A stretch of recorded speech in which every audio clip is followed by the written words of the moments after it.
ताजा ताजा मीठा मीठा आम, रस भरा आम। लो भाई, मीठा मीठा आम खा लो। आम वाली की आवाज सुनकर वहाँ के लड़के लड़कियाँ, बच्चे बूढ़े सब के सब आम खाने के लिए दौड़ पड़े। बच्चों, आम लेने तो तुम आ गए, मगर आम के पैसे कहाँ से आएंगे? जाओ, पहले अपने अपने घरों से आम के पैसे ले आओ, फिर खाना मीठे मीठे आम। मेरे घर में तो पैसे है नहीं आंटी। तो कोई बात नहीं मुन्ना, तुम तो बड़े ही प्यारे बच्चे हो। तुम्हें तो मैं मुफ्त में आम खिलाऊंगी। हाँ, ले ले ले, खा ले। इस तरह आम बेचने वाली एक गांव से दूसरे गांव में जाकर आम बेचने जाती और फिर शाम को अपनी खाली टोकरी लेकर जंगल से गुजरती हुई एक खंडहर के पास पहुंचती। वहां खंडहर के बीचों बीच एक बड़ा ही सुंदर आम का पेड़ था।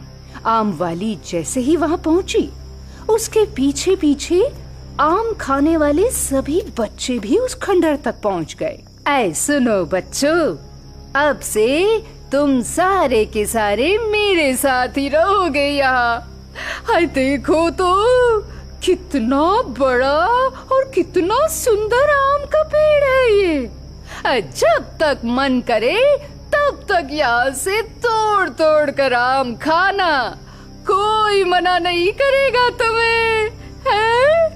हाँ आंटी, हम लोग आम खाने के लिए तो आपके साथ यहाँ तक आए हैं। और फिर वो बच्चे जैसे ही उस आम के पेड़ के करीब गए कि उस आम के पेड़ के इर्द गिर्द अपने आप ही एक घेरा बंध गया, जिसमें वो बच्चे कैद होकर रह गए।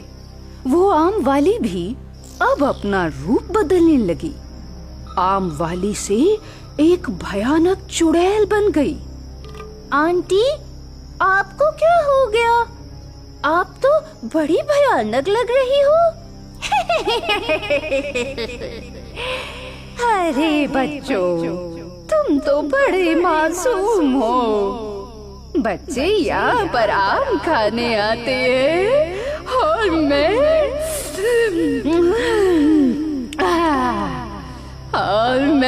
बच्चों को खाने के लिए।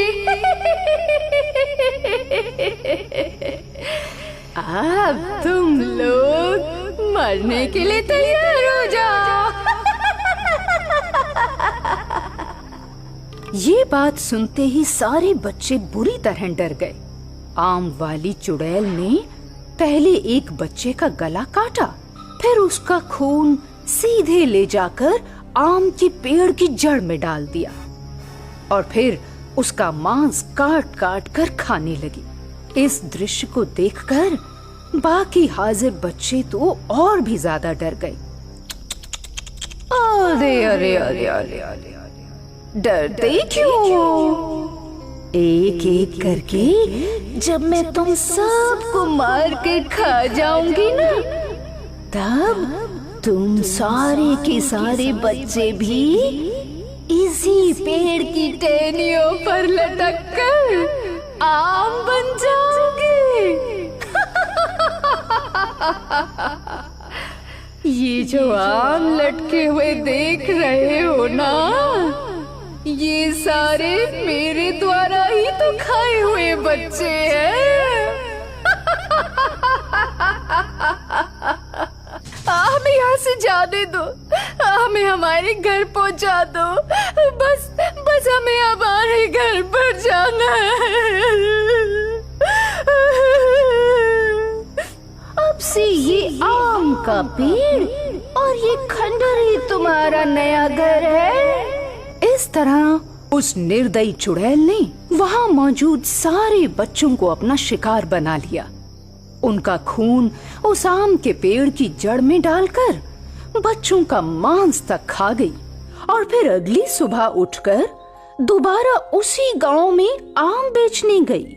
चुड़ैल वही पहले वाली प्यारी मीठी आवाज देकर गांव के सारे बच्चों को अपने पास बुलाने लगी कि पहले से गायब बच्चों के घर के पास काफी भीड़ इकट्ठी हो गई है। गांव वाले आपस में बातचीत कर रहे हैं कि वो सारे बच्चे आखिर गए तो गए कहाँ। मैं जानती हूँ वो बच्चे कहाँ गए हैं। बच्चे मेरे पास मेरे घर में है, वहाँ बैठकर आम खा रहे हैं, मीठे मीठे ताजे ताजे आम। लगता है ये आम वाली थोड़ी पागल हो गई है। हम पागल नहीं हैं। अगर यकीन ना हो तो हमारे साथ खुद चलकर देख लो हमारे घर में, मगर एक शर्त है, हमारे साथ बस गांव के 2 आदमी जाएंगे। तो फिर ठीक है, रामू और श्यामू, तुम दोनों चले जाओ इसके साथ, पता करो क्या सच्चाई है। ठीक है मुखिया जी। ऐसा कहकर रामू और श्यामू आम वाली के पीछे पीछे घने जंगलों से गुजरते हुए खंडर तक पहुंचे। रास्ता तय करते करते रात हो गई थी। वहां पेड़ के नीचे एक मोमबत्ती जल रही थी और ठीक उस मोमबत्ती की मध्यम रोशनी के सामने प्रेतराज बैठा था, जो कि उस चुड़ैल का पति था। आज बड़ी देर कर दी आने में, मुझे बड़ी जोरों की भूख लगी है।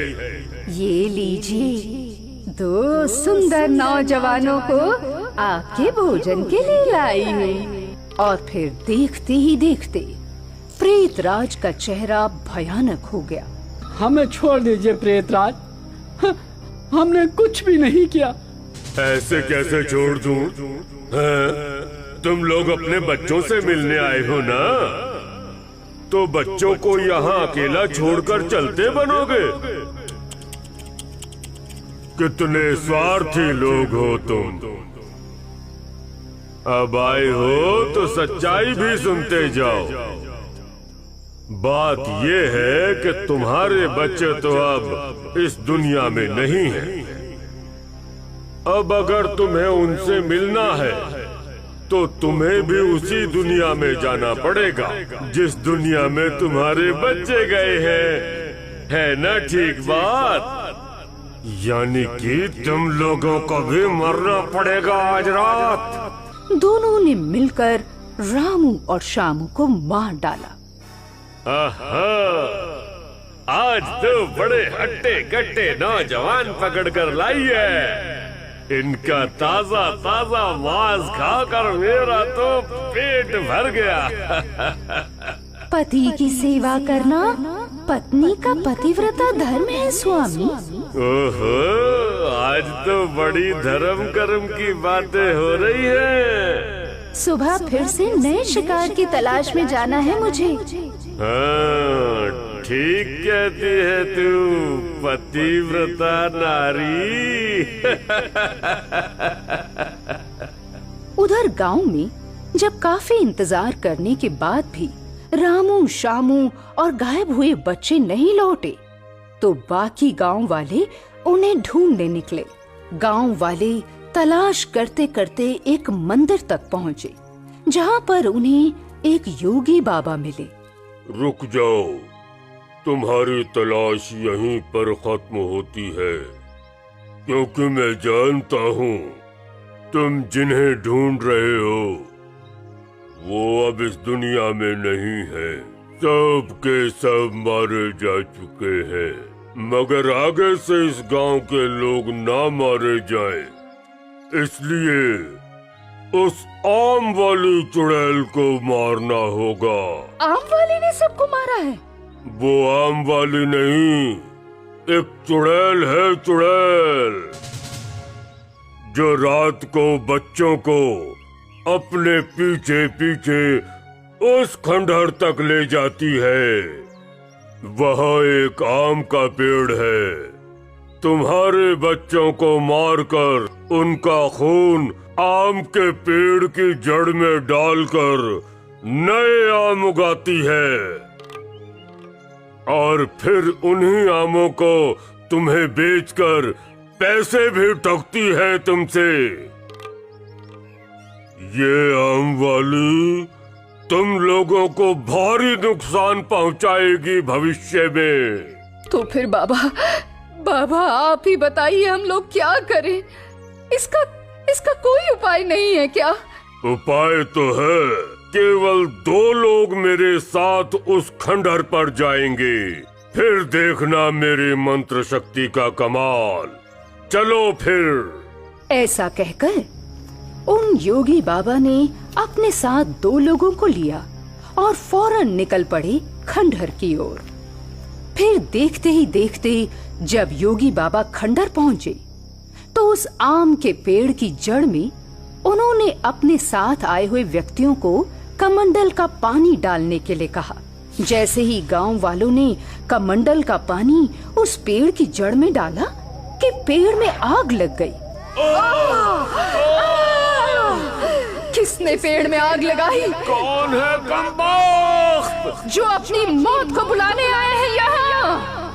मैं हूँ।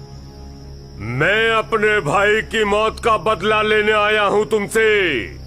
मेरे भाई की मौत के बाद मैं तंत्र विद्या सीखने जंगलों में चला गया था और उसी जंगल के बीचों बीच इस खंडहर में आम के पेड़ पर रहकर तुम लोग ये शैतानियां कर रहे हो। क्या तुम्हें भगवान का खौफ नहीं है? क्या तुम्हें दिव्य शक्तियों का खौफ नहीं है जो बेकसूर लोगों को मारकर नाश्ता बनाते हो? आज सब तुम्हारा हिसाब किताब होगा यहाँ। आज तुम दोनों मेरे मंत्र वाले पानी से बचकर नहीं जा पाओगे। मरने के लिए तैयार हो जाओ। जैसे ही योगी बाबा ने अपने कमंडल से वो मंत्र शक्ति वाला पानी उन दोनों पर छिड़का कि दोनों के दोनों उनसे माफी मांगने लगे। हमें माफ कर दो, हमें माफ कर दो योगी बाबा।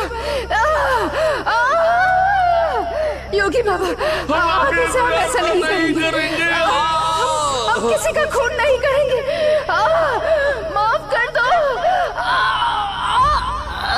तो देखा आपने योगी बाबा की मंत्र शक्ति में कितनी ज्यादा ताकत थी। वो मंत्र सिद्धि वाला पानी जैसे ही प्रेतराज और उस चुड़ैल पर पड़ा कि दोनों की दोनों वहीं जलकर भस्म हो